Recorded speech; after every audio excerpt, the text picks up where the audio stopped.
Okay, can I ask everybody to take a seat and also the panelists to take the seat on the stage, please?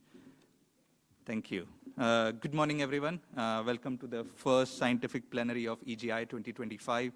I am Smitesh Jain from EGI Foundation, and it's my pleasure to moderate this session for you today. There is a bit of stress in the room because of technical things going on, and it's also the first session in the morning, so I feel like we should do something to energize ourselves a bit and get some smiles flowing in the room, okay?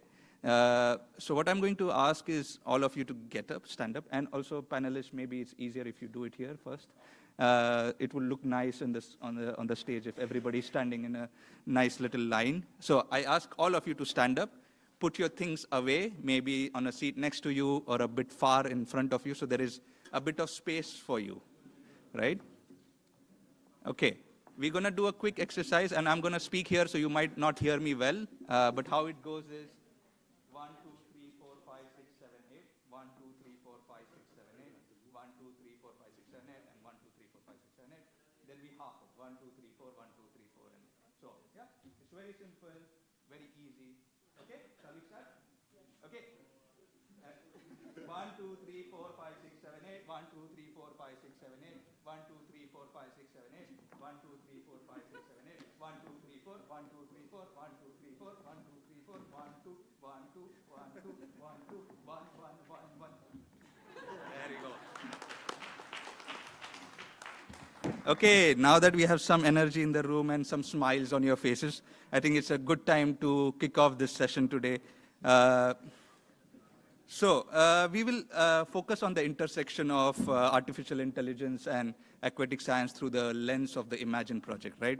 So through this session, we'll reflect on the achievements of the project and have a more forward-looking view through a panel discussion at the end. So we have a good set of presentations, a live demonstration, and also a panel discussion. A practical aspect, and just to make my life easier, I ask that if you have any questions for the presenters or for the panel, use the VOVA app so that I can easily moderate them from here, and we don't have to worry about hearing, and because this is being live streamed on YouTube, so we want to make sure that we know the question and we know the answer properly. So just use the app, and I'll cover the questions after all the presentations are over. So when you go on the app, when you go on a given session through the agenda, you will have a box for Q&A, and you should be able to click on that and just submit your questions. Without further delay, and I think I am running out of breath after that exercise, I'm going to ask our first speaker to come on here, Gerge from EGI Foundation. So he is the Imagine project coordinator, and he'll set the picture for us in terms of what the project is and the broader landscape that it fits within. So, Gerge?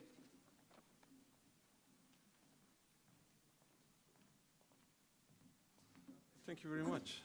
Thanks for the exercise. It really heated me up. So now I'm running out of breath and have to talk. So I'm happy to introduce you the project through some of the challenges that we tackled and we solved. As we are coming to the end of the Imagine project, it's finishing in August. We thought that it's good to bring the broader EGI community together and to reflect on the approaches that we used in the project and to discuss further on sustainability and broader exploitation beyond the project. So in this first few minutes, I'm going to set the scene, showing you the bigger landscape of aquatic sciences and what are the image-related challenges that the domain faces, and how the Imagine project fit into that landscape, what were the approaches we took, and how we see the future ahead of us based on the lessons and the outcomes of the project. After me, the colleagues, the more technical persons and more experts of the field will talk about individual aspects of the project, so there will be a more deeper dive in. So the first slide integrates the big value chain of the aquatic sciences or marine sciences, as it's painted by the European Marine Board, the big European board that consists of different types of stakeholders, bringing together both scientists and industry around the marine domain. And they represent the whole value chain that signifies the importance of oceans and also freshwater reserves showing you how from data through information to knowledge, we can generate value to society, generate value for the public benefit, both, for example, domains like the food chain, like tourism, like ecosystem monitoring and biodiversity. And a big challenge that, or one of the big challenges that the domain faces is that in the last decade or so, imaging technologies, sensor technologies became so cheap, so accessible, that they are started to broadly penetrate into the observational space here. The number of these imaging instruments grow tremendously through different types of deployments. You can see some indications here or examples here, both underwater solutions like these fixed underwater bases, like moving under ocean excavators or explorers, through microscopy imaging technologies that can be used both in shallow water ecosystems but also in very deep water ecosystems through different sampling techniques. And then above water technologies, starting from the closer to the ground with like CCTV cameras that are monitoring the seashore or the sea surface, then drones, a few tens of meters high, taking pictures of the different kind of ecosystems, and then up to the satellite level, which is also not just for marine or aquatic purposes, but can be hugely beneficial for this domain. So those different types of equipments are just now starting to produce massive amounts of images. Each observations or campaigns are producing millions, if not billions of images, and lasting from a few days up to multiple years, and then soon to decades with long-term fixed deployments, typically underwater deployments. So the challenge for the domain is how to integrate all the imaging resources into the whole ecosystem, and then how to generate value at that scale of number of images. So we need to speed up the way we extract knowledge out of those images. And here, where we saw the opportunity for artificial intelligence and use of artificial intelligence for the specific purpose of object detection, which is not Gen AI. The whole project was built before the Gen AI boom. The whole point here is detecting objects, detecting of items on images in order to understand what we are seeing, and then to track those images and those changes on the ecosystem or on the landscape through those objects to generate statistics, to build models, to basically build realistic models of what we are seeing in the ecosystem through images. And that can feed later on into different policy makings, both in industry, science, or in other disciplines. So the Imagine project was set into this challenge, or set into this context. We started the project in September 22. We ran for 3 years. We are coming to an end. Our overall objective was to promote the uptake of artificial intelligence for the analysis of images through the deployment of a dedicated, customized AI framework, called the Imagine AI framework, that can help us to analyze images in a way that can be relevant for a large number of sub-use cases or specific problems within the disciplines. Overall can contribute to the overarching theme of marine sciences, which is healthy ocean, seas, coastal and inland waters. And we can achieve that also in the context of science, European Open Science Cloud, and the AI for EU initiatives, which we're developing and still developing as we speak, and even undergo radical changes during the 3 years of our project.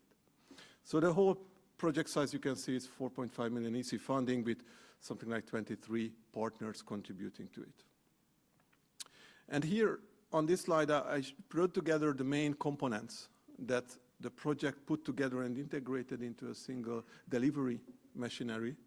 And my colleagues later on will zoom into different elements here, but let me just paint out what were these aspects.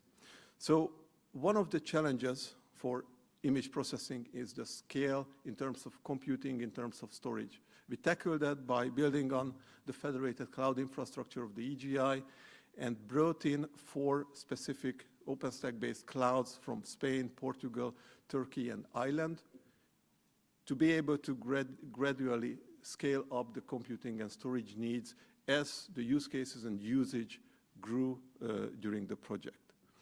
On top of that, we deployed an Imagine AI platform based on the AI for EOSC or AI for OS technology. AI for EOSC is a project also running in parallel with Imagine, having significant presence at the conference and having a dedicated session, I think even right after this plenary. That technology was adopted in this project through common partners in order to serve as a single place that supports the entire life cycle of AI-based image analysis. And this life cycle is represented on the top with this workflow that includes the typical stages of AI-based image processing or AI-based object detection in general, labeling images, using models, training models, validating the trained models or evaluating their performance, and once they are satisfactory, using them for inference and delivering them for external consumption for external users. So in the project, we had 8 use cases from the start built into the consortium, and we run a program of attracting even more use cases. And by now, we have even more than 4. We are supporting 6 external use cases through that campaign.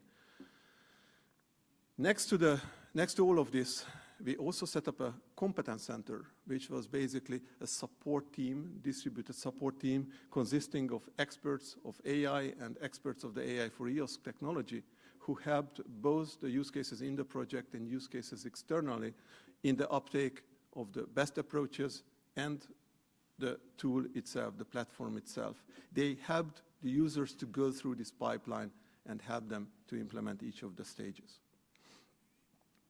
So let me just try to show you what are the specific questions we try to solve through the 8 use cases that were built into the consortium, just to give you some ideas of the specific questions that imaging can help us to answer. The first use case was working with drone images, or is working with drone images, taking images over territories that have been typically flooded and therefore waste amount of litter is polluting the environment. And policymakers or governments often ask the question of what's the scale of pollution and what kind of cleanup operation I need to plan. So they ask for a campaign to take images and to analyze the images in order to understand the scale of pollution and also to classify the different types of litter that pollutes the surface in order to understand how much of that is plastic, how much of that is this or that type of litter. The second is underwater ecosystem monitoring. This is relating to the EMSO network of underwater observatories, and what they want is long-term monitoring of ecosystems through fixed cameras that are observing the same position over extended period of time, many, many years. And through those, they want to understand the statistics on the different species that occur at a given place, how the statistics change during day, during different seasonal periods, during the years. And from that, build up models and build up an understanding of how the different elements in the ecosystem relate to each other and what kind of policies we need in case we spot any undesired situation. The third use case, which we'll zoom into later on, is about a microscopic image analysis using a technology called FlowCam. Number 4, at the bottom is the so-called beach monitoring. That's an interesting use case. I think it's the island of Ibiza. Don't quote me on that. It's one of the Balearic Islands where CCTV cameras on top of hotels are deployed for 2 reasons. One is to observe whether there is a dangerous wave formations called rip currents are forming in order to warn basically tourists on the beach that don't go into the water right now because it's too dangerous. It will suck you in if you are in the wrong place.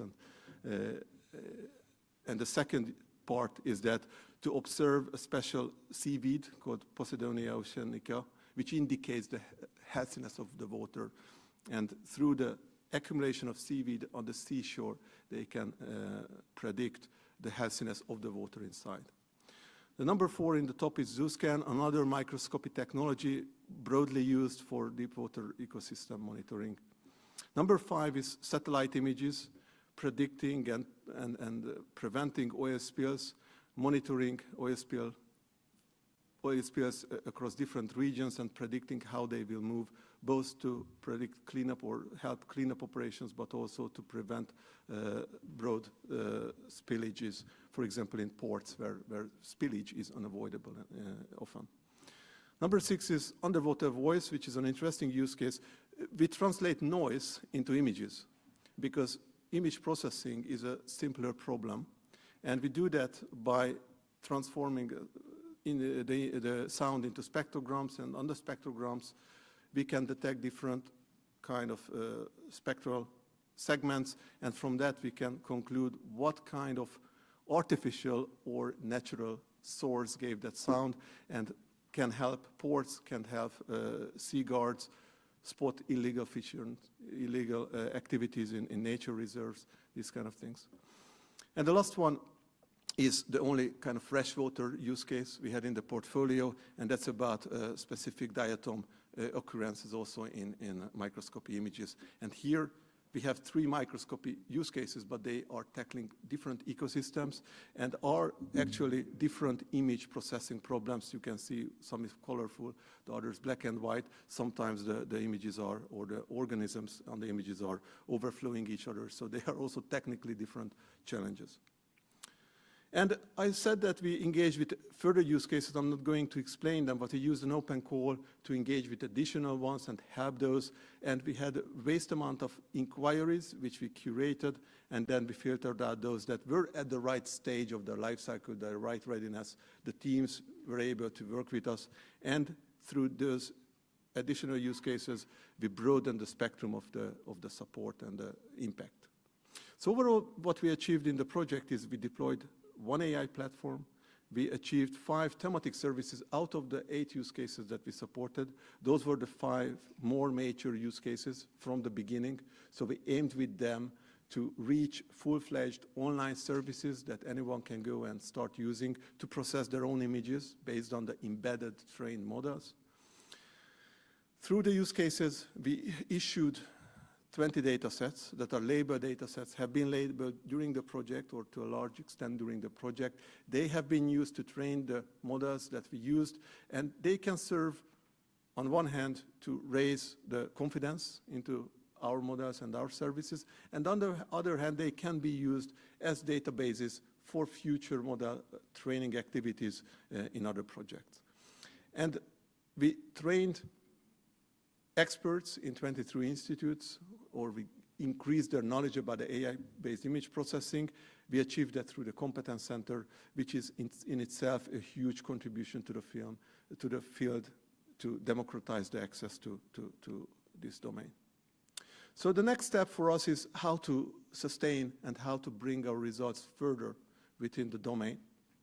And the obvious and the built-in capability in the project is relationship to research infrastructures. There are several research infrastructures just in the marine science domain, and our consortium is represented in 12 of those that you can see on the top. So the use cases, the outcomes that you saw earlier are directly benefiting these and penetrating into their operational setup and into the different teams within those infrastructures. So that's happening naturally since day one in the project. The second exploitation path and the long-term sustainability path for us is the Blue Cloud initiative, which started as a series of projects over the year. At the moment, Blue Cloud 2026 is an active Horizon Europe project that's building a federation or collaboration of data providers from the field and added value service providers. These are online applications, virtual research environments, cloud platforms, other kind of value-added things that sit on top of the data, make data accessible, processable. This federation is now entering into the stage that it can onboard additional stakeholders, and they are onboarding the Imagine AI platform, the Imagine thematic services that we produced, and also the labeled data sets through the repositories of Blue Cloud can be made accessible more broadly to the domain. And last but not least, the future of Imagine or Imagine type activities is foreseen in the European Digital Twin of the Ocean, or EDITO in short, which is a huge initiative under development through a number of projects that started lately, and we expect that the scope will broaden over the years. So the Imagine contributions fit into both the data lake aspect through the data sets that we produced, fit into the so-called engine aspect of the European digital twin of the ocean. And also the Blue Cloud is now in positioning itself as a kind of third pillar of Adito, broadening the usability of that towards open science and towards open uptake. And through Blue Cloud, Imagine is expected also to enter into this landscape and to contribute to the future digital twin of the ocean. So with this, I would like to thank you and hand back to Smitesh.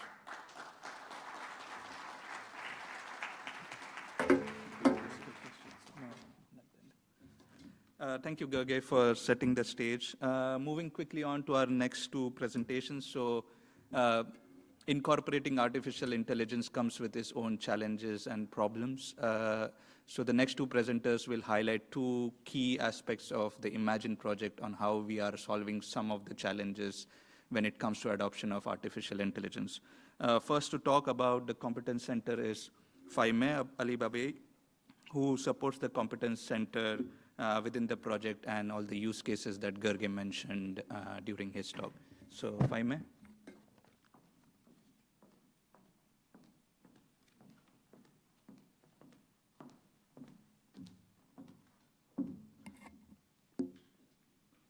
Hi, thanks for the introduction.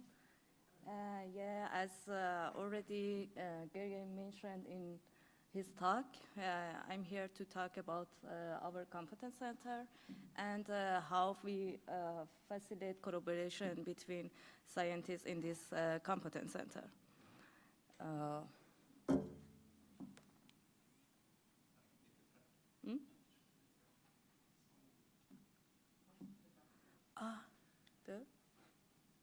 No?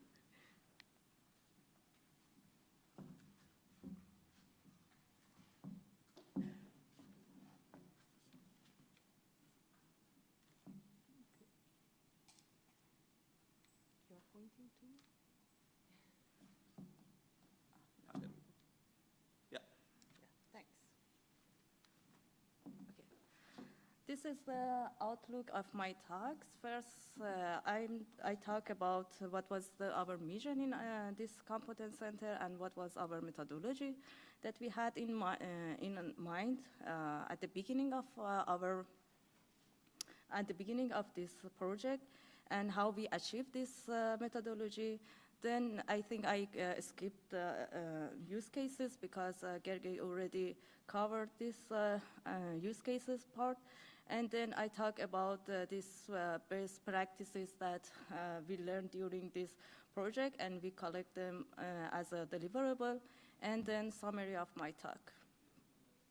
Our mission in Competence Center was to facilitate the path from image data to imaging application and services for scientists in aquatic science. And the methodology that we have in our mind at the beginning of the project was to connect experts from different domains like aquatic science, AI expert, IT expert, and more. And we wanted to simulate the knowledge exchange between these different scientists. We wanted to find a common language between these scientists, although we all were scientists, but we were from different domains, so we had to find a common language to speak with each other. We wanted to provide training and support for our use cases about data, AI, and our platform. And from the lesson that we learned during this project, we wanted to create a best practices for how to develop AI in aquatic science. This shows the synergy that we had in this competence center. We had domain scientists from aquatic science, and they work with AI experts to develop their AI models, to analyze their images.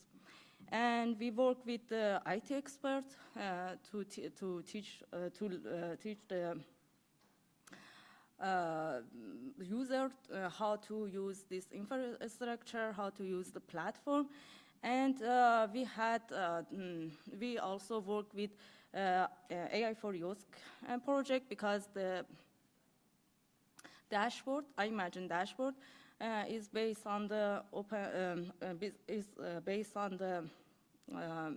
on this software stack that was developed in this AI for Yosk project. And some of us, for example, me and my colleague Valentin, work also on this AI for Yosk project.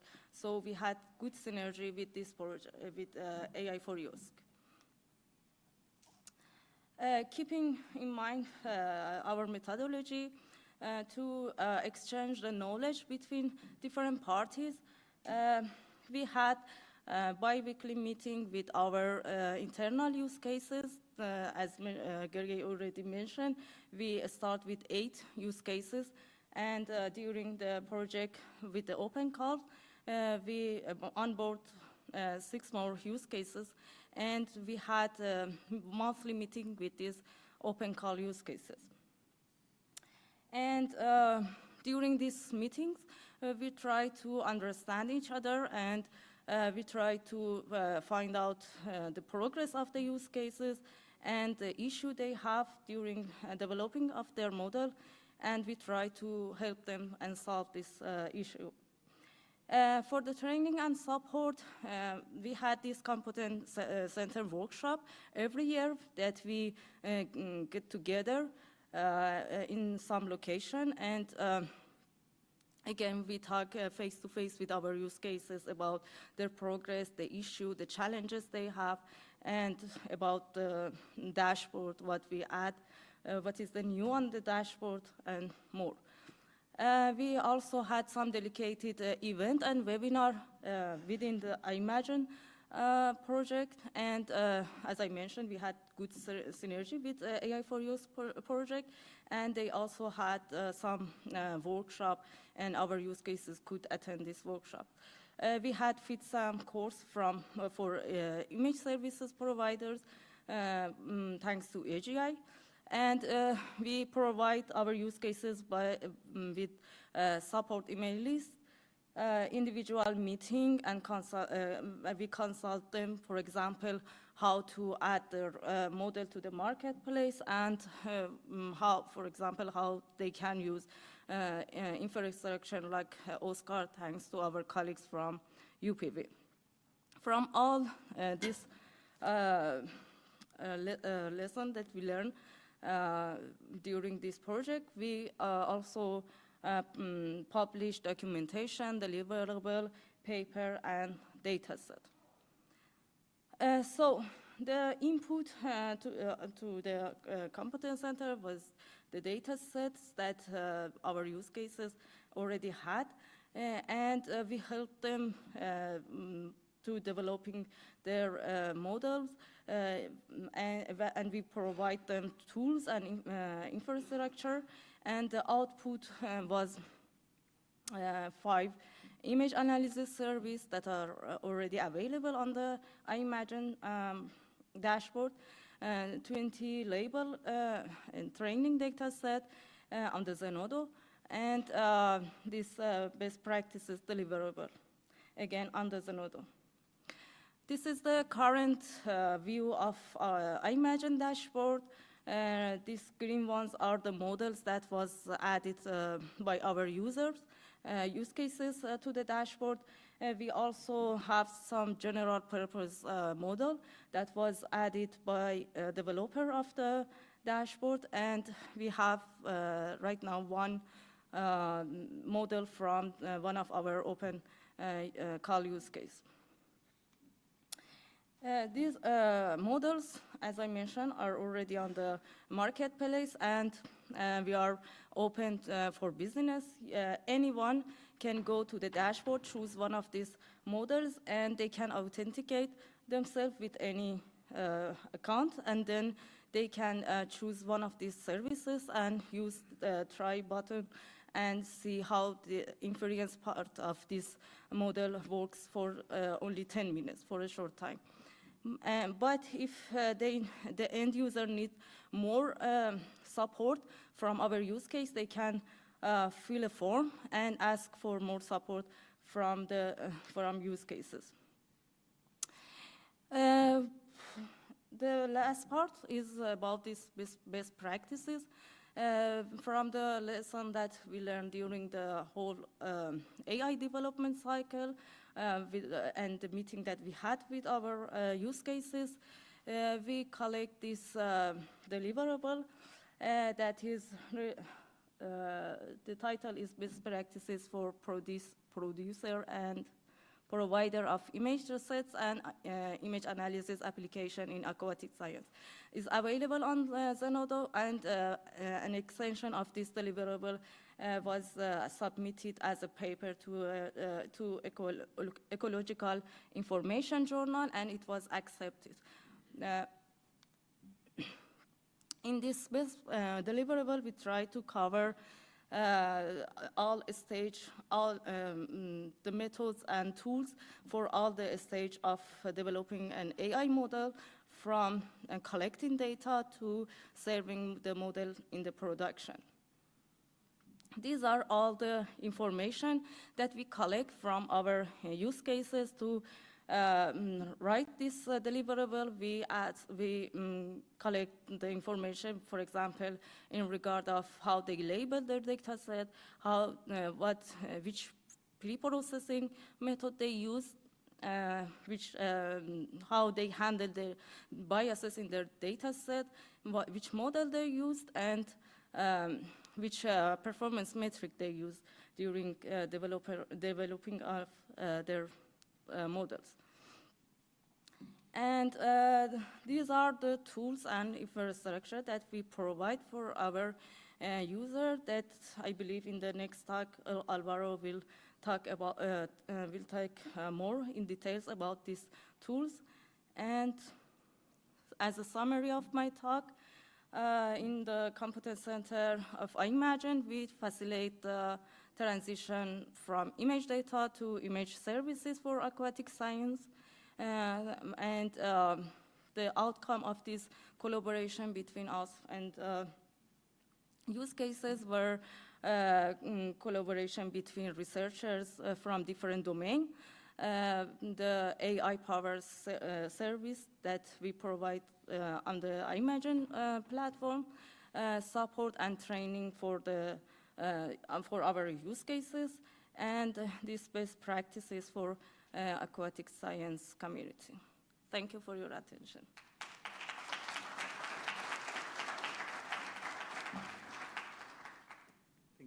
Thank you, Faime.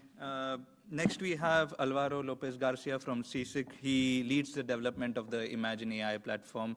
So he'll talk more about how the platform supports the development of all the AI models and services that we have been mentioning since about half an hour or so. I hope I will not be half an hour talking. No.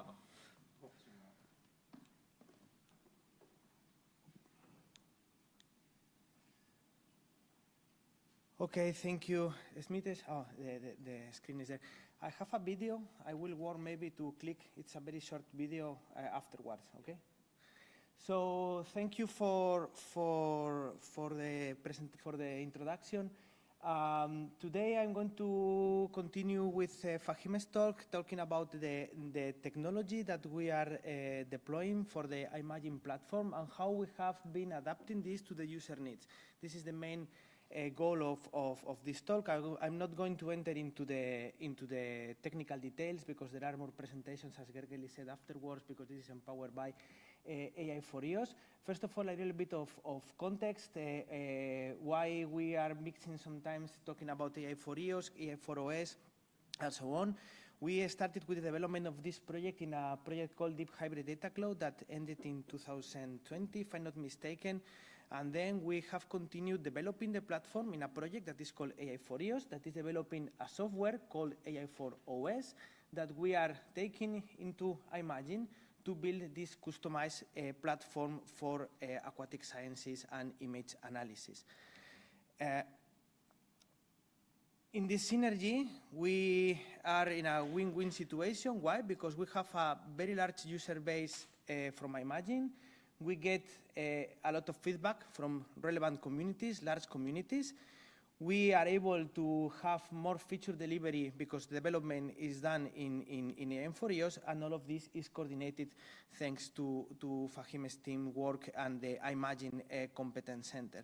So if you want to know more details about EM4EOS, we have a session afterwards. We can discuss more the technical details.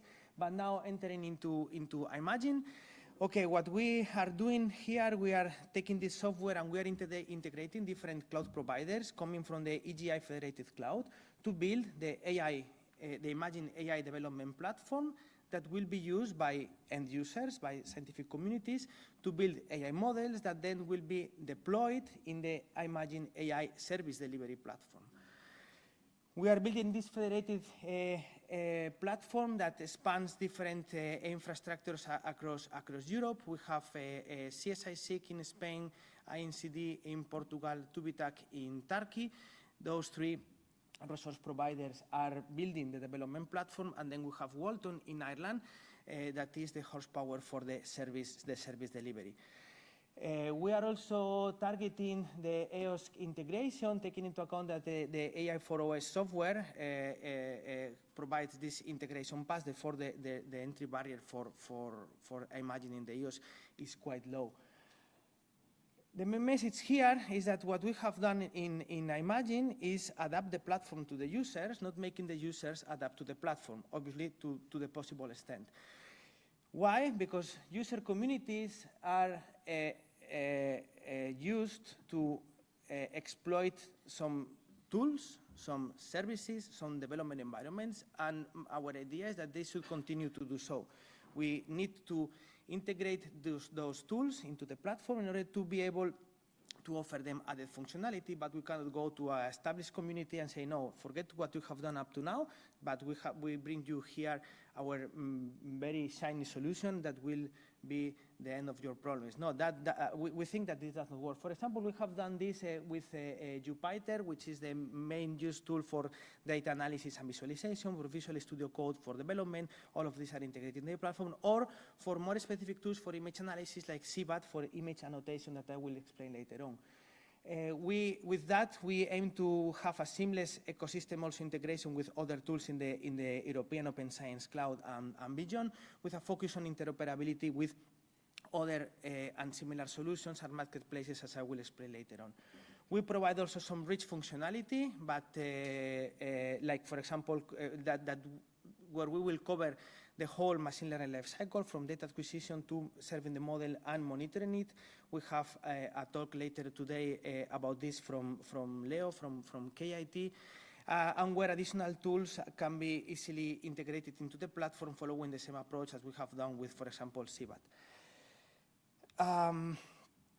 Just a note, we have these two talks afterwards that will go more into the details of this.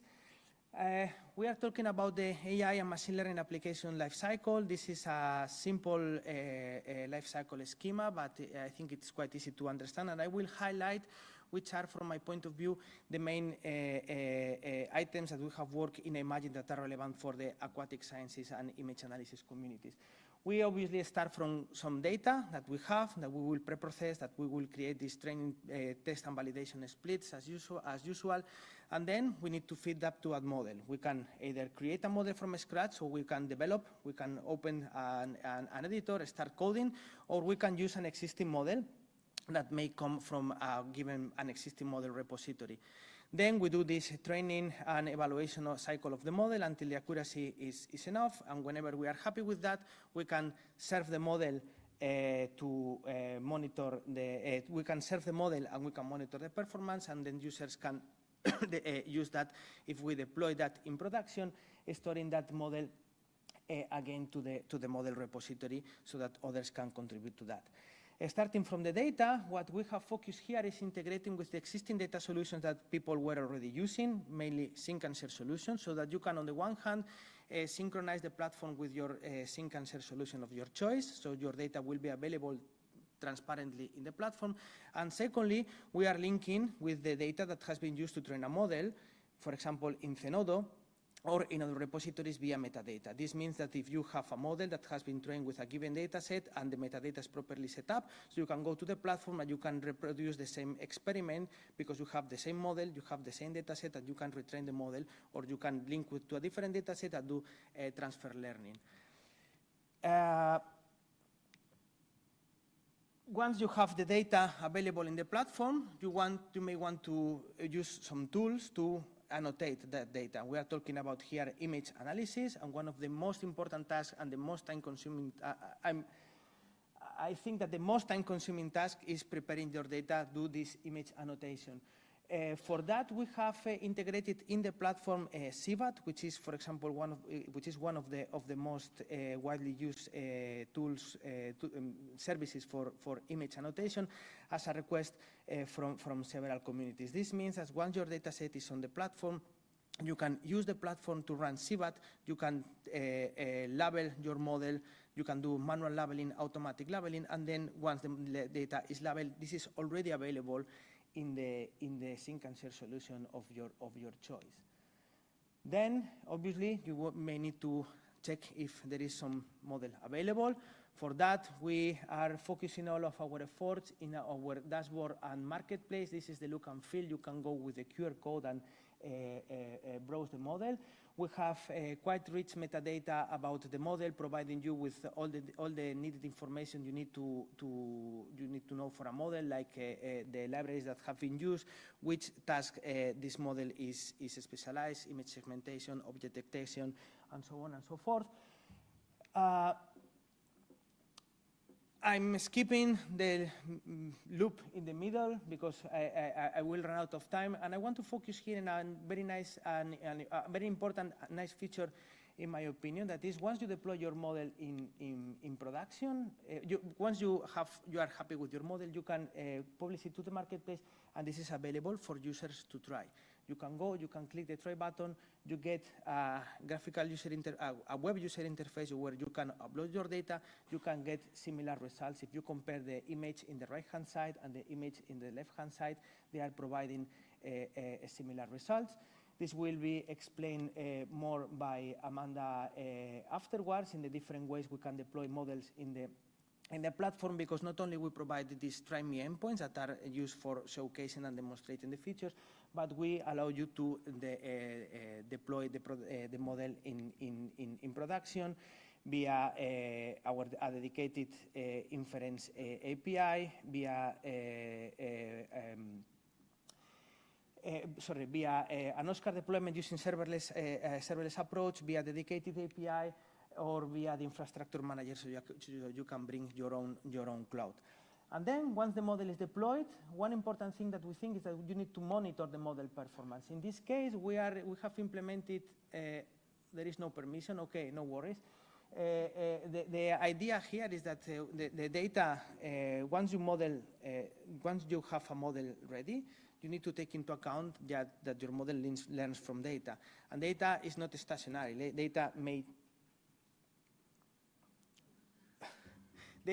change. The concept model that the model has learned, this may change, and you need to monitor that model in order to be able to provide a model that is robust. For that we have worked in a library that is called Froros, that we are now using with some of the use cases for detecting the drift. In this video that I was going to show, you could see an underwater camera that was recording some fishes. This came from sea. And then we introduced some drift on the camera, like, for example, changing the luminosity or biofouling that could happen in the camera's objective, turbidity in the water, and so on. And you have methods to automatically detect that drift. Forget about the video. Okay, next slide. Okay, now it is working. Yeah.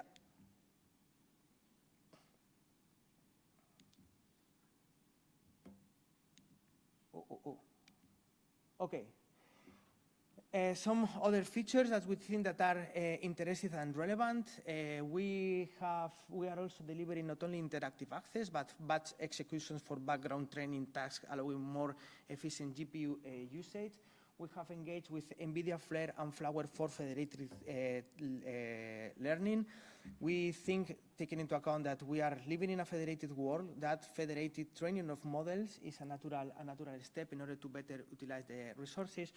We are providing marketplace and model compatibility with AI for Life, which is the sister project of iMagine that is running in parallel with us and with the EuroBioimaging model through. And more lately, we have this metadata compatibility with the machine learning DCAT application profile run by the CEMIC and with FAIR for ML. Just to conclude my last slide, the main takeaways from me is that we need to take into account that this co-design part is an important thing, and this is not something that you just need to put in the proposal in order to get funded. But this is something very important. The platforms are for the users, not the users are for the platforms. With that, we mean that we need to really engage with them and adapt to their needs and not impose things that people are not used to use. We need to provide, we are providing feature-rich platform, but you can choose to use whatever you need. There is no opinionated way or not very opinionated way in the way you need to implement things. We are not forcing you to use this library to do something. You can use whatever library you want. We provide you the tools to integrate, the APIs to integrate with the rest of the platform. From my point of view, the Competence Center, one of these keys to succeed, because we had a very close engagement with the user communities. We can get very valuable feedback. Also, it was mentioned by Gergely, AI is beyond the hype. AI is beyond LLMs. When we wrote the proposal, I think that the word LLM did not even, well, it existed, but it was not known. We are delivering technology that is able to build AI models that are applied in realistic use cases. And we also think that this cross-project interaction with AI for EOS, with AI for Life, was the other key to succeed. So the Competence Center and the close interaction with other projects, I think that they were key to succeed in order to deliver interoperable solutions in order to make all of the above items, so platforms need to adapt to the users and not vice versa, a key to succeed. So I think that's all from my side. Thank you. Sorry for the incident with the video, but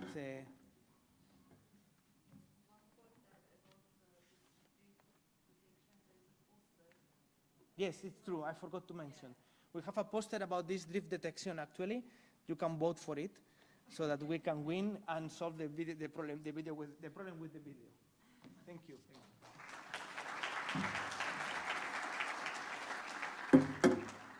Well, thank you, Alvaro, and again, apologies for the mess with the video, but things go wrong sometimes. Thank you, Alvaro and Jaime, for highlighting the collaborative and the technological aspects of the Imagine project. But what does this all lead to? What we've been talking about use cases, we're talking about AI services. I think it's important to showcase and see live, hopefully without things going wrong. What does it mean when we say these AI services are live, and what do they actually do? So for that, we have Wout from Fliz, who will present to you the FlowCam phytoplankton identification service. So Wout, please take it away. Hi, everyone.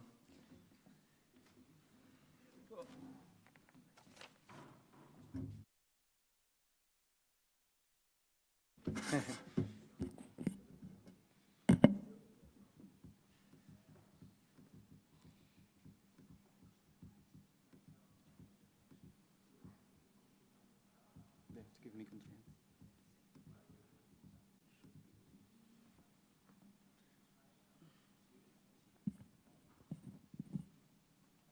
So, hi everyone, thank you for the introduction. So I've been working on both use case 5 and use case 6, but today I'm going to give a deeper dive in the phytoplankton identifier. Plankton and phytoplankton are very diverse and they are very abundant. They are the basis of the food chain in ocean systems.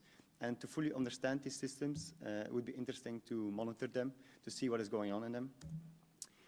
So in the beginning, scientists had to look to their microscope and look at the samples and identify these phytoplankton manually, and this would take a lot of work to do it. Yeah. Let me just remove this. But nowadays, we've been developing systems, and with these in situ systems, we can take automatic pictures of these phytoplankton samples. So then the scientist can do a little bit of more science and just has to label these images that were taken. But now to even speed up the work even more and to make it more efficient for the scientists to do real science, we work on phytoplankton classifiers, so we can have a lot of data flowing through this flowcam, and then we can use the classifier to do the predictions of what phytoplankton species are present. So since 2017, we've been collecting samples from the Belgian part of the North Sea, and this would be around 300 to 400,000 images per year that are captured. And then based on this, we've created the phytoplankton classifier. It was trained on over 300,000 images from 95 classes. And at the end, we would get the result that for every image, it would say the top 5 predictions and how certain it would be. So most likely, you hope that the first one is correct, but sometimes the genus is correct, but the species not. So then a scientist can kind of look at what is the actual correct prediction. So then on the marketplace, this model, you can either use it to retrain a new network if you have data, labeled data present, or if you work in a similar environment or you just want to do some predictions, you can already start using this directly. Our classifier is working quite good. If we only look at the top first prediction, we get 86% correct. But then if you also include the second and third most likely prediction, then then we get around 97% correct. So by doing this, the scientist can kind of say, for certain predictions, the scientist maybe doesn't have to look at how good they are. It doesn't have to validate again after the model has been doing their predictions. So on the marketplace, it is available. And depending on your research question, you can either choose to train or to predict. Like I mentioned before, if you have a similar environment and you don't have enough data to train, you can do some predictions. But if not, you need to retrain the model. And then if you have your own resources available, you can do it on your own servers. But if not, you can do call-in on the Imagine Marketplace and then use these resources to retrain a possible model. And I kind of wanted to reach both experienced and inexperienced users. So depending if you have coding experience, you can either just use the API and upload your data and find out which phytoplankton species is present, or you can use the notebooks, the Jupyter notebooks, or you can use command line if this is what you prefer. So then at the end, you will get a new model, and this new model you can then put into production in Oscar, or you can just retrain it, or you can keep going until you're fully satisfied with this model and the prediction it does. So now let's go to the marketplace if everything. Okay, that's good. So then, like you saw in slides before, this is the marketplace that you arrive on. Then we can go to the phytoplankton species classifier. And here there's some information about this. And as mentioned before, we have a lot of metadata on the site.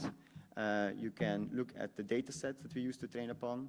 So here you can see from the LiveWatch data over 300,000 images that we use to train upon, and you can find out the stations, the coordinates if you want more information. You can look at the Docker image. You can look at a more detailed documentation if you work on the marketplace, and which steps you have to take to fully go through this, how much CPU and GPU you have to request. So now let's try this out.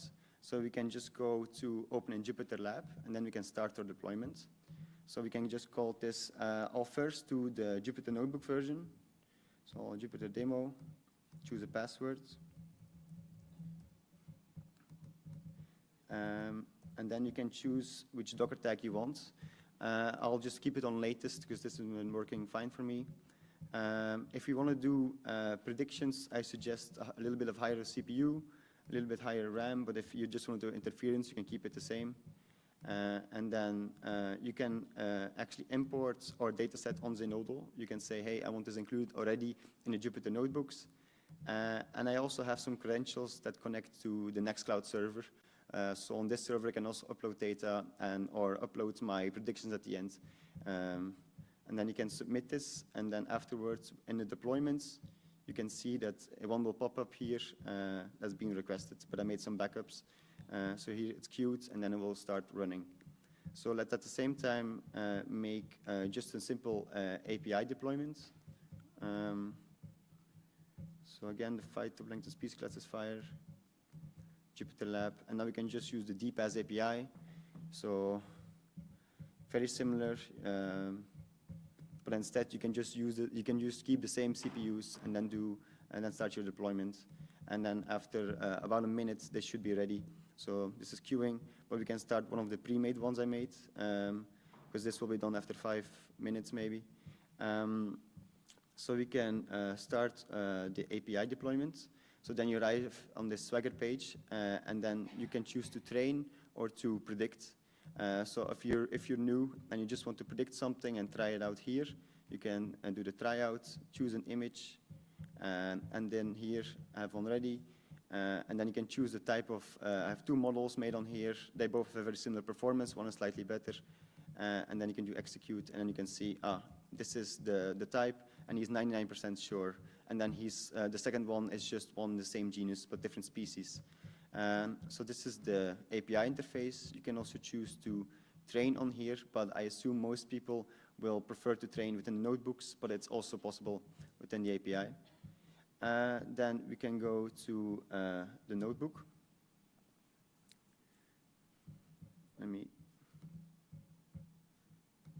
So if you close all the tabs,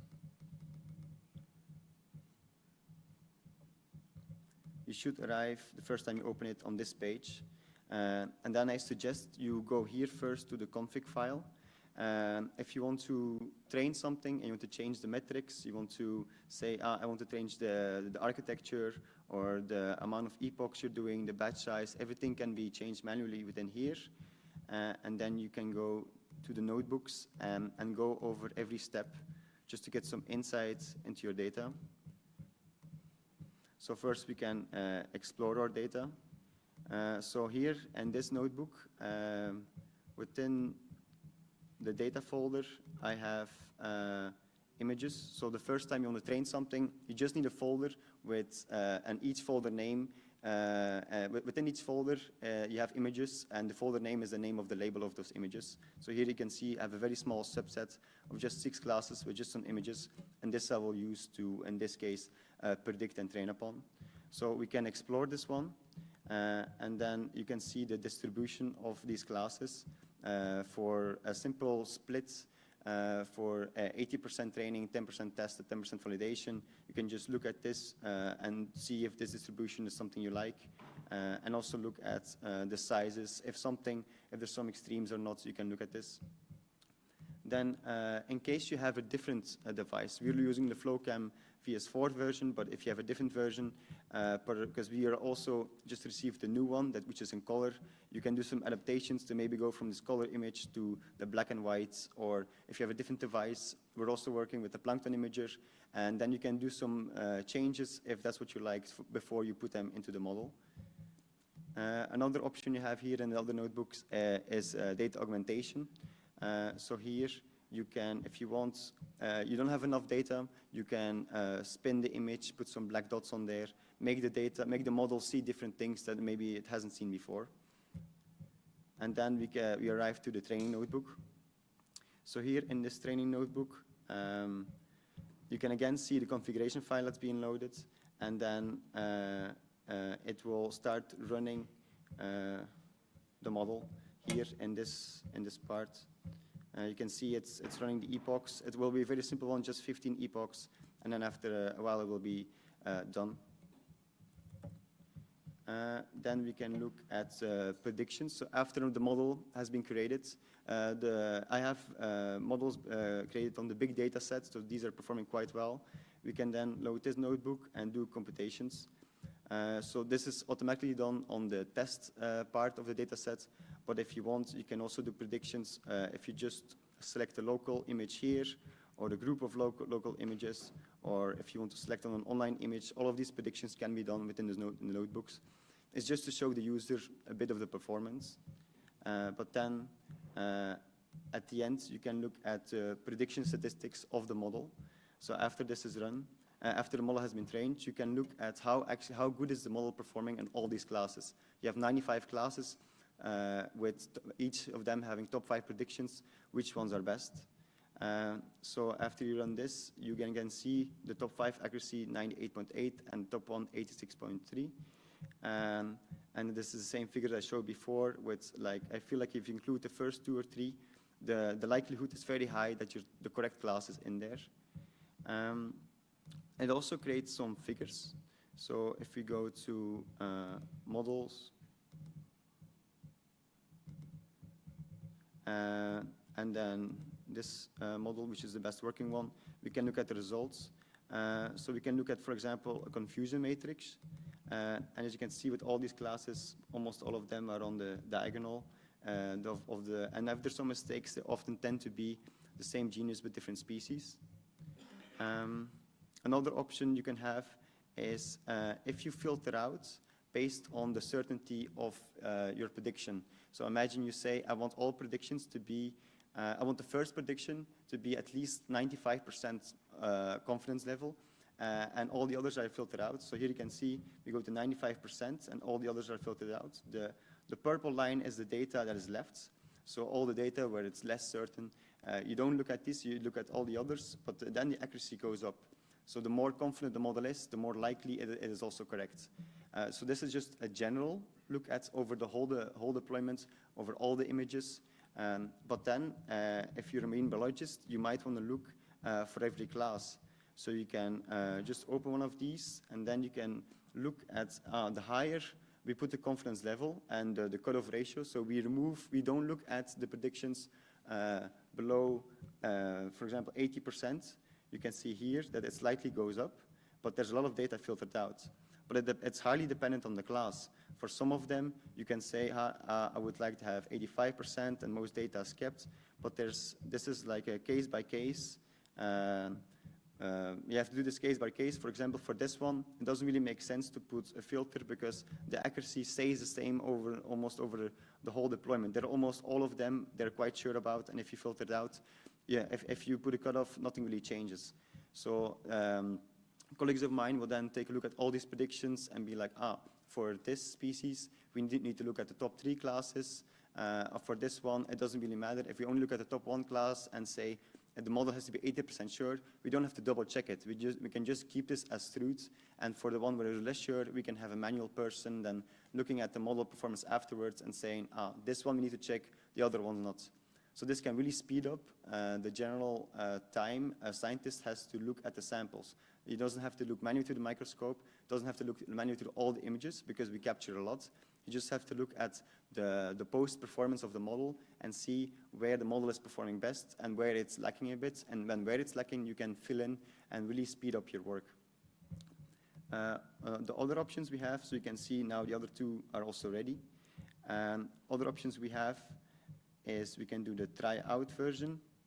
So here we can just do the tryout, and this will create an environment where you can then try to upload a sample and then see how it is performing. And then in the Oscar, should be open one of these. Yeah, here in the Oscar bucket, we can also go to the phytoplankton classifier. You can go to input, and then you can also upload an image here. And then after a couple of seconds of a minute, it will just say in the output which image it was, with again the confidence level. Most of the time it's like around 99%, 99.5%. And this has been used by a high school teacher just to explain to his class. He was using a very simple like phytoplankton imager, and then was just showing the class how the images were taken and was uploading them there just to show how AI is used in some of the institutes. So yeah, the model I think is quite self-explanatory. There's different ways you can go about this if you have coding experience or if you don't have coding experience. If you really want to go through all the notebooks and rewrite some of the scripts, if you want to fine-tune based on the configuration file and say the epochs, the learning rates, everything that you want to change, if you have some experience with AI, then you can fine-tune this a bit. If you don't have any experience, you can just go from the Swagger interface and then say, hey, I would like to train. Here, this is where my images are. And then just say, yeah, you can change everything here manually or augmentation. But if you say I want to keep everything the same, you can just click execute, and then after a while, now it's running, and then after a while, it will be done, and then you can see the performance of the model and do predictions based on this. So the goal was this, to reach a broad space of scientists with and without experience and have metadata present here. So I hope that this has been a bit clear for you guys. And if not, you can ask me questions in the panel rounds or when you see me walking around. Thank you so much.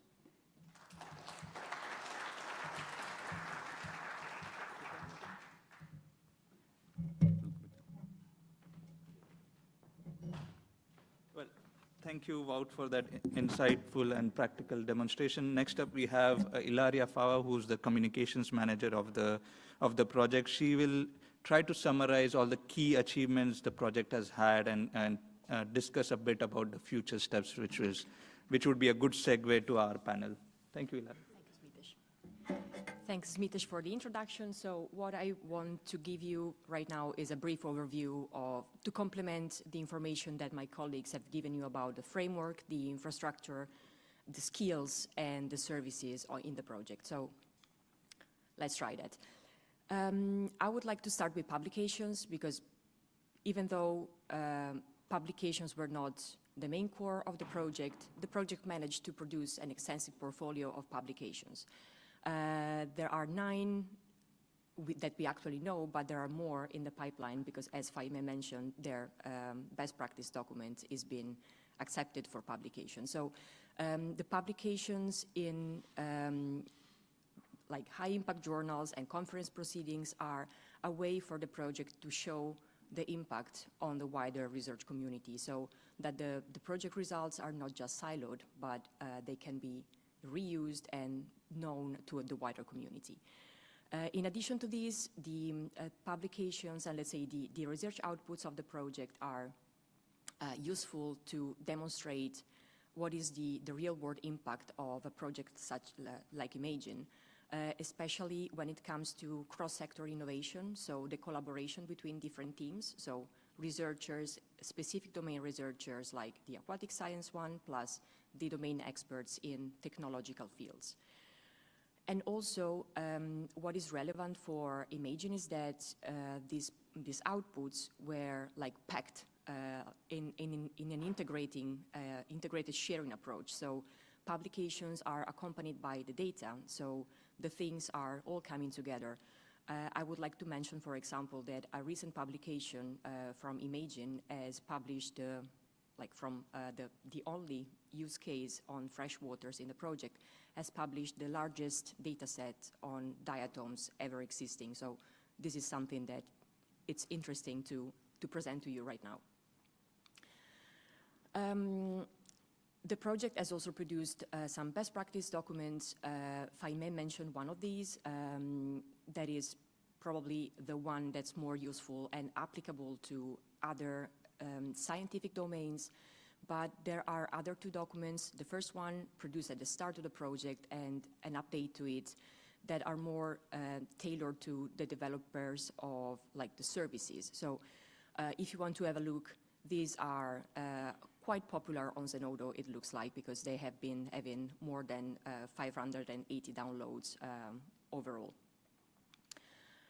Data sets have been mentioned extensively, and why am I repeating this here? Because we have, since the start of the project, decided that these data sets were going to be open.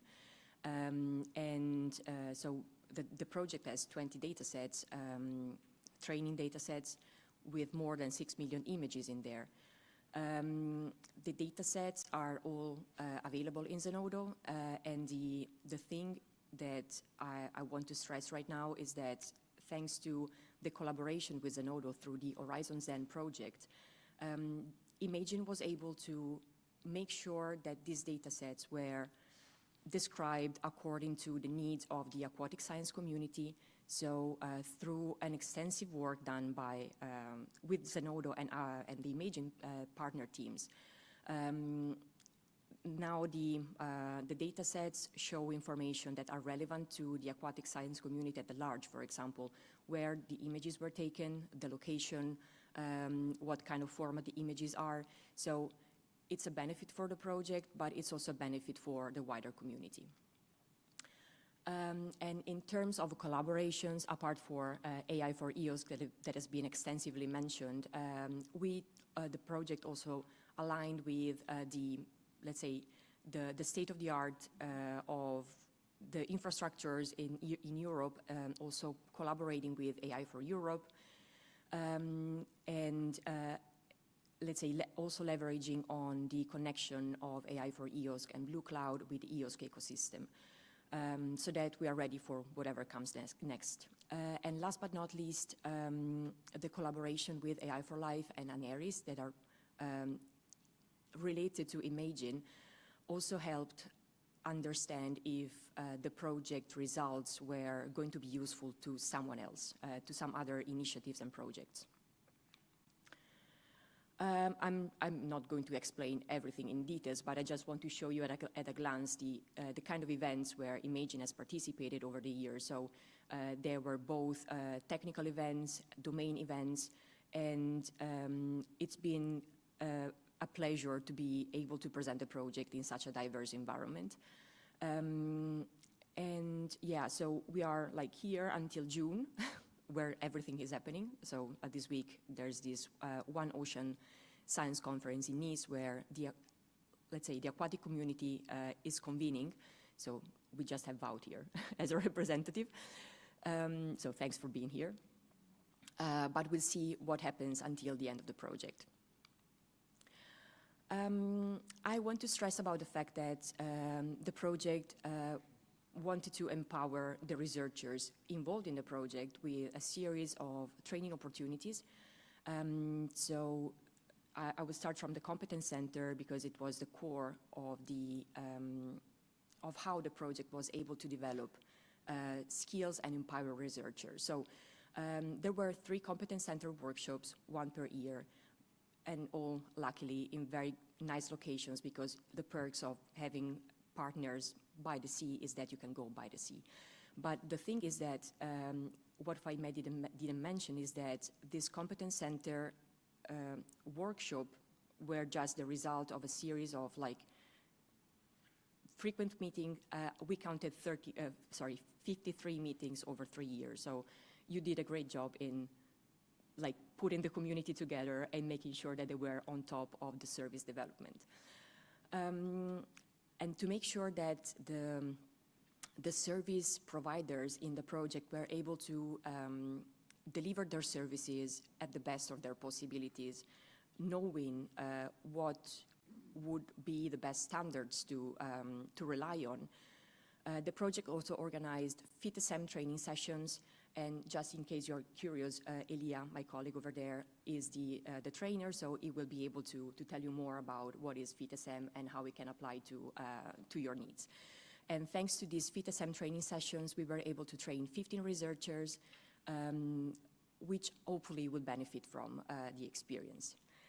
And last but not least, thanks to the service providers, to the service managers, we organized 8 demonstration webinars that were attended by more than 180 people over the span of 5 months. So I'm very grateful for their patience and their time. And these resources should be, well, they are accessible, but of course they should be reused by anyone that's interested in knowing more about the services.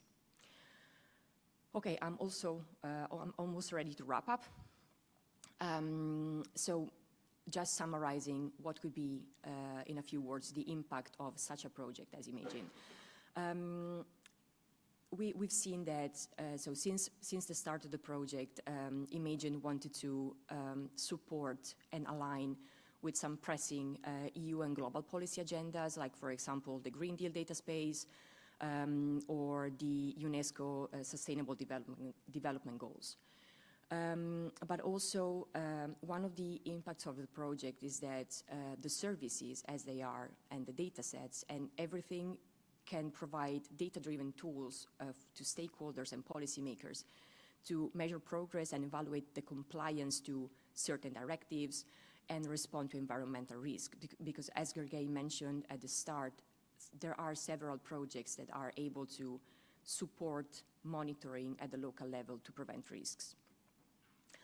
And last but not least, I stressed on this several times, but everything that's being produced by Imagine is available open access because we are firmly convinced that fair is the way to go. But there's one additional thing that is nice to tell you today, because another impact is that those services and the use cases represented in the project are not just, like, let's say, relegated to the research field, because they manage, well, some of the use cases were also able to involve citizens in helping them, for example, with image recognition, species recognition. So it's really a valuable input to the project, and it helped labeling images, for example. And this is to say that we produced an impact report that is going to be updated from now until the end of the project in August. And you find additional details to what I presented here. And I hope you will find it interesting. Yeah, so I think that this is it.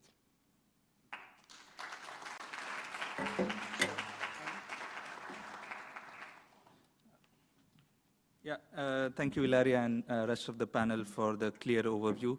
Moving on to the more interactive part of the session, there are a couple of questions on VOVA, so I think based on Ilaria's presentation, the best question to tackle at the first was, how will we continue the efforts of Imagine project, the results that we have developed and the community that we have established, how do we see it going forward?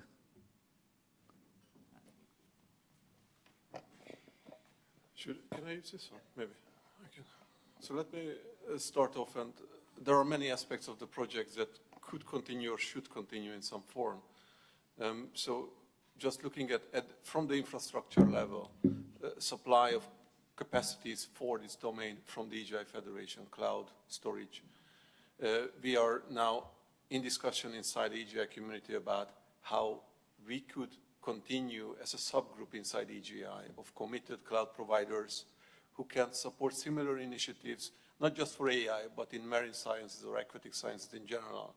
And what are the commitments we can gain through those partners from national level?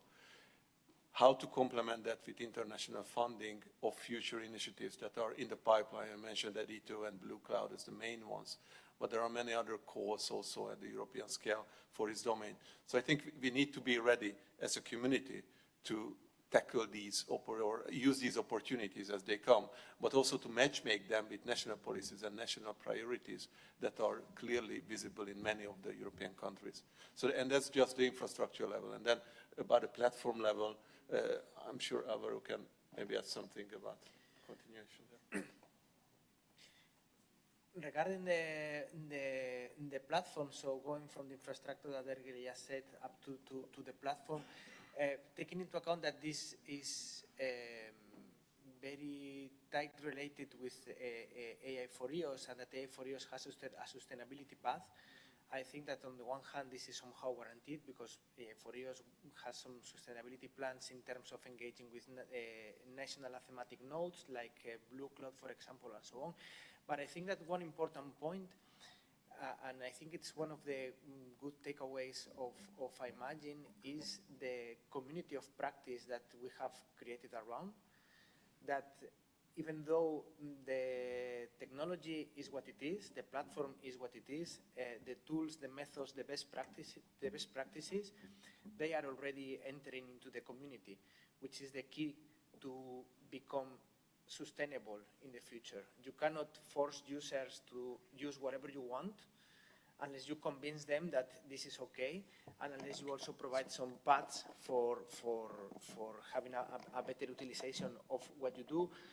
As I said, providing feature-rich things, but take what you need, use what you need, and use the user's voice to spread it in a broader community, because we cannot be sustainable just by implementing X number of use cases. Thank you. So you have mentioned already a couple of things like the community of practice and the collaboration with different initiatives. What other recommendations do the panel have for future initiatives in terms of what they should learn from our experience of implementing artificial intelligence in European science projects?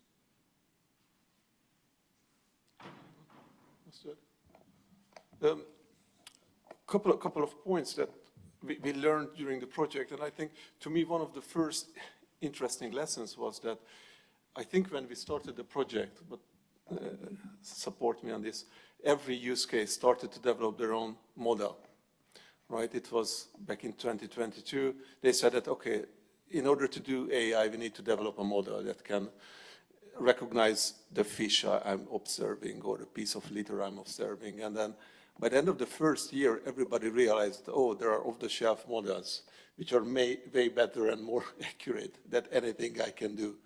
So if you remember the slide that Faima showed about which model is used, you saw YOLO as one of the recurring models, which turned out to be the most precise for object detection on images.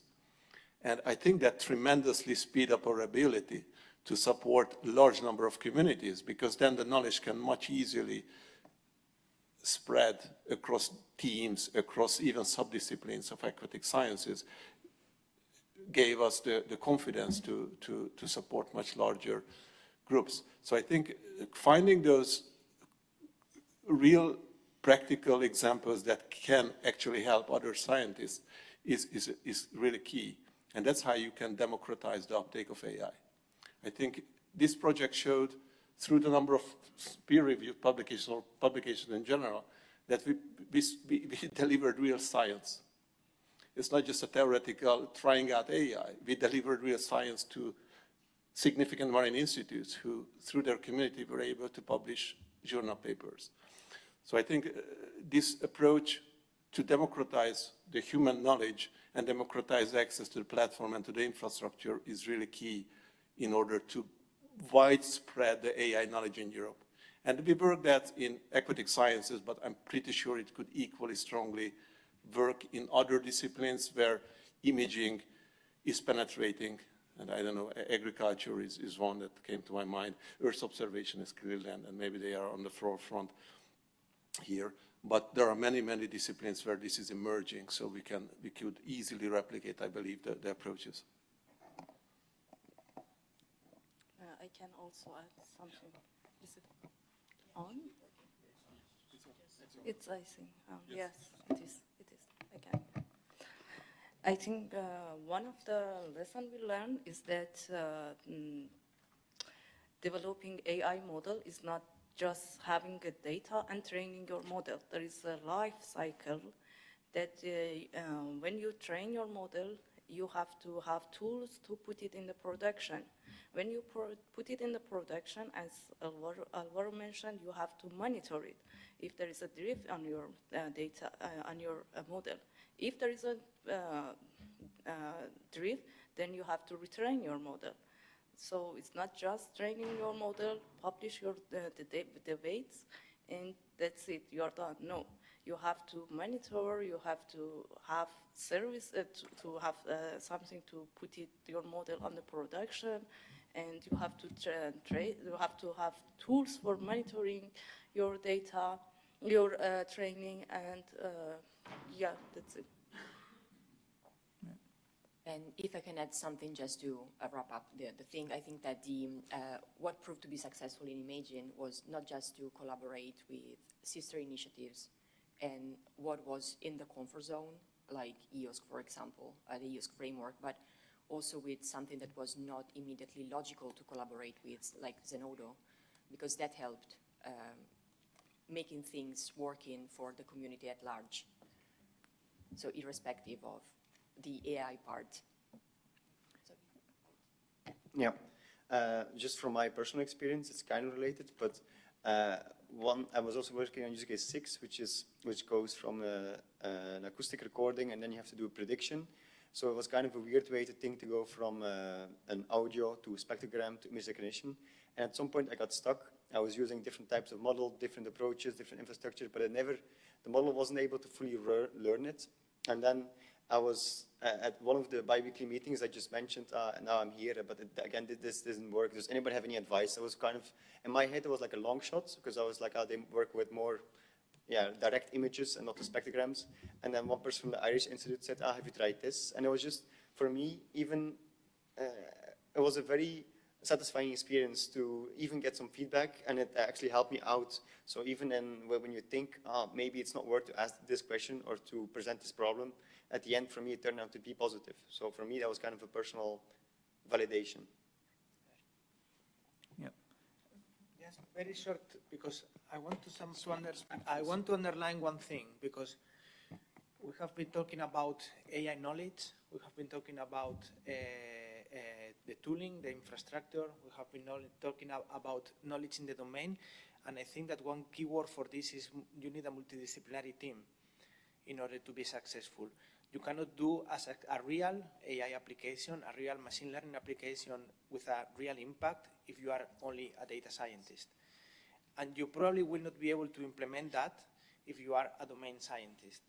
And you cannot do anything on all of this if you are just focusing on the infrastructure.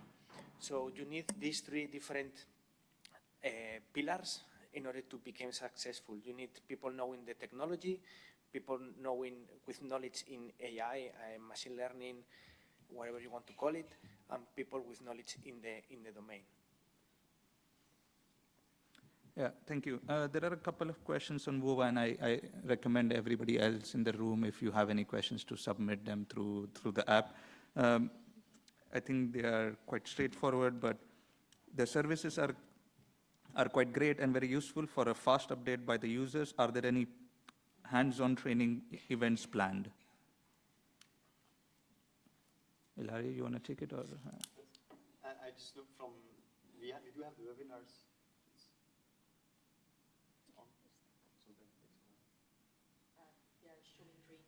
Then screen, but now it's on. So we do have the webinars available. So if it's your first time looking at it, you can go through each user case and look at the webinar, and then you can have more information. And then after you have more questions, you can contact us directly, and I can give you more thorough explanations, because now it was 20 minutes or less than 20 minutes. I want to show everything, but then you don't scratch everything. So I would say watch the webinar. If you need more information, contact me or any of the other user cases. And then if we get a very big approach, then maybe we can approach another hands-on experience if it was up to me. Yeah, just to add to that, if you go on the Imagine website, I think the links are kind of clear in different areas, but you will find all the links to all the webinars of all the services that we have mentioned. You can try out the services. The try function was mentioned a couple of times, and Wout demonstrated it. But there is also a form which you can fill for long-term access with more resources and so on. And that's where, if you need more support, then specific people from the use case come into picture, and they'll guide you through the process if you need more support. To add something, we also, as I mentioned in my presentation, we also had some webinar in AI for Use project, and you can look at. They are available in the YouTube channel of AI for Use, and there you can learn how to use the tools on the dashboard. Right. The next question I see is, thanks for making valuable data sets openly accessible. Do you have any plans to share some of them in FAIR repositories like the Bioimage Archive to make them even more findable? Let me take this on. We haven't considered that yet, but it's definitely a good opportunity to spread the work further. So we will check what data sets in the pool of data sets produced by Imagine could fit the repository purposes, and then we will get in touch. Thanks. Yeah, and to add to that, some of the data sets are already in domain-specific repositories like Sinove, for example. So they are in Zenodo, and they are also in Sinove. So it's the same DOI which is linked across. Not all of them, but some of them are definitely presented like that. Yeah, just one more thing to add. That's true. So we started this data deposition from the institutes that know the scientific domain, and they basically chose what's the most appropriate repository to use in order to make the data directly findable by those scientists who are coming from that area. And then on top of that, we used also Zenodo initially through the default kind of metadata schema that the Zenodo offered. And in the last year or so, we also worked directly with CERN on having a specific, I think it's marine-specific metadata schema added on top of Zenodo, which we are now started using in order to provide richer meta-information about the data sets that we are depositing there. So that's something that will remain in Zenodo for the longer term and will be benefiting the whole marine science discipline, not just us, in order to make the data more discoverable and more informative queries can be run. So the Zenodo is keen on working now on specialization of Zenodo interfaces for different types of disciplines. And I think we were the first one that benefited from this. Yeah, thank you. I'm sure there are a lot of representatives from other scientific communities who are present in the room outside of the aquatic sciences. So maybe some of you can comment on how the results of Imagine can be broadly applicable to the broader scientific community and not just the aquatic community, and how the people in the room could benefit from the results.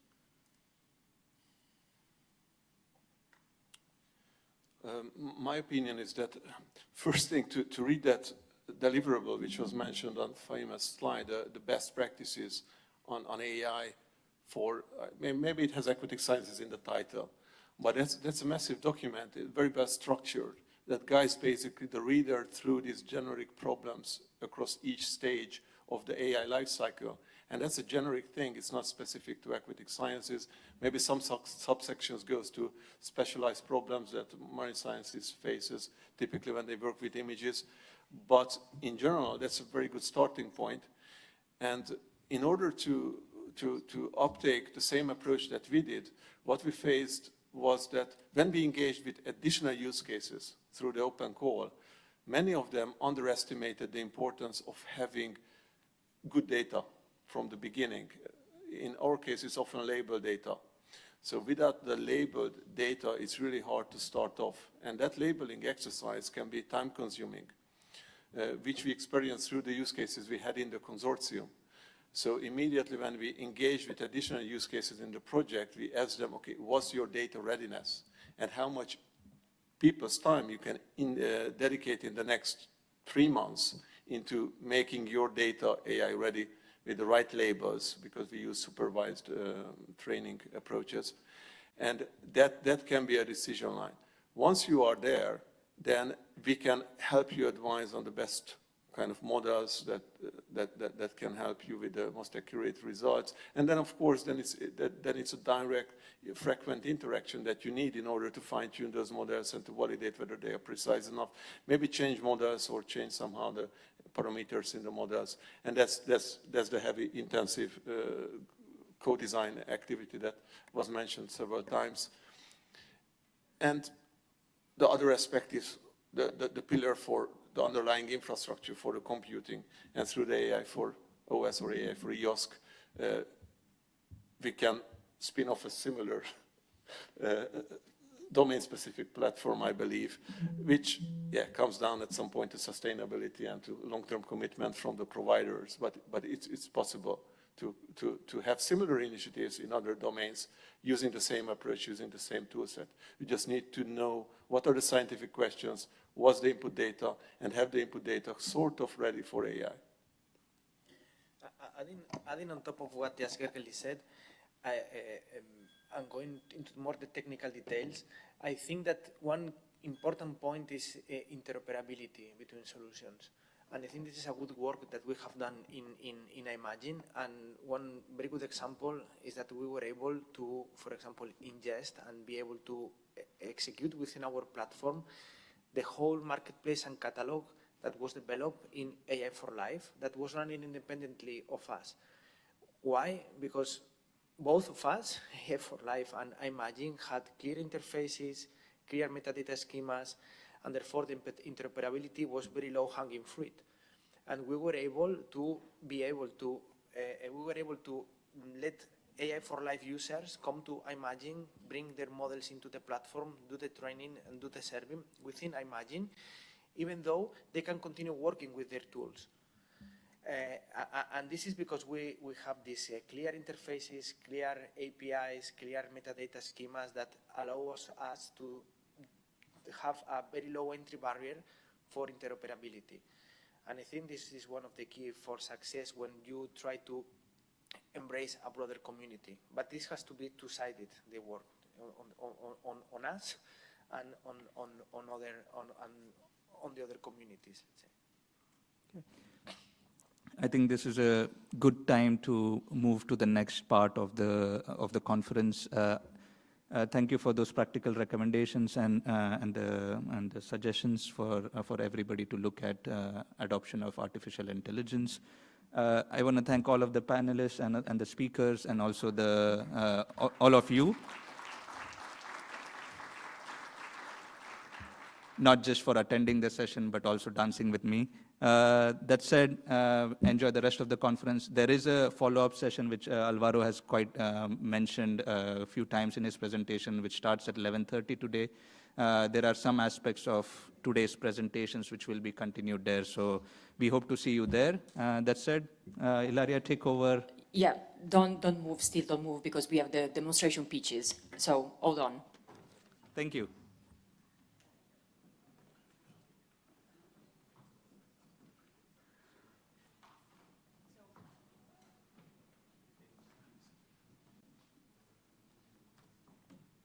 So thanks for being in the room.